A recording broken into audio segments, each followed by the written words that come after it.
एक प्रेरणादायक कहानी। एक अमीर आदमी था। उसने समुद्र में अकेले घूमने के लिए एक नाव बनवाई।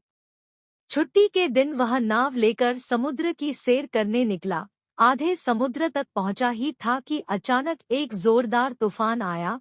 उसकी नाव पूरी तरह से तहस-नहस हो गई, लेकिन वह लाइफ जैकेट की मदद से समुद्र में कूद गया।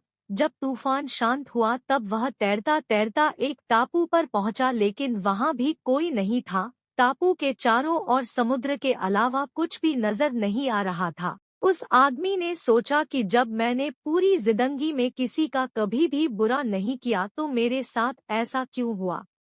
उस आदमी को लगा कि भगवान ने मौत से बचाया तो आगे का रास्ता भी भगवान ही बताएगा। धीरे धीरे वह वहां पर उगे झाड़ पत्ते खाकर दिन बिताने लगा। अब धीरे धीरे उसकी श्रद्धा टूटने लगी। भगवान पर से उसका विश्वास उठ गया। उसको लगा कि इस दुनिया में भगवान है ही नहीं। फिर उसने सोचा कि अब पूरी जिंदगी यही इस टापू पर ही बितानी है, तो क्यों ना एक झोपड़ी बना लूं। फिर उसने झाड़ की डालियों और पत्तों से एक छोटी सी झोपड़ी बनाई। उसने मन ही मन कहा कि आज से झोपड़ी में सोने को मिलेगा, आज से बाहर नहीं सोना पड़ेगा। रात हुई ही थी कि अचानक मौसम बदला, बिजलियां जोर जोर से कड़कने लगी। तभी अचानक एक बिजली उस झोपड़ी पर आ गिरी और झोपड़ी धधकते हुए जलने लगी। यह देखकर वह आदमी टूट गया। आसमान की तरफ देखकर बोला, तू भगवान नहीं, राक्षस है। तुझमें दया जैसा कुछ है ही नहीं, तू बहुत क्रूर है।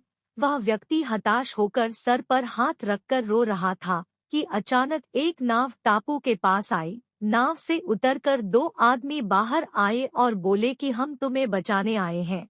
दूर से इस वीरान टापू में जलता हुआ झोपड़ा देखा तो लगा कि कोई उस टापू पर मुसीबत में है। अगर तुम अपनी झोपड़ी नहीं जलाते तो हमें पता नहीं चलता कि टापू पर कोई है। उस आदमी की आंखों से आंसू गिरने लगे।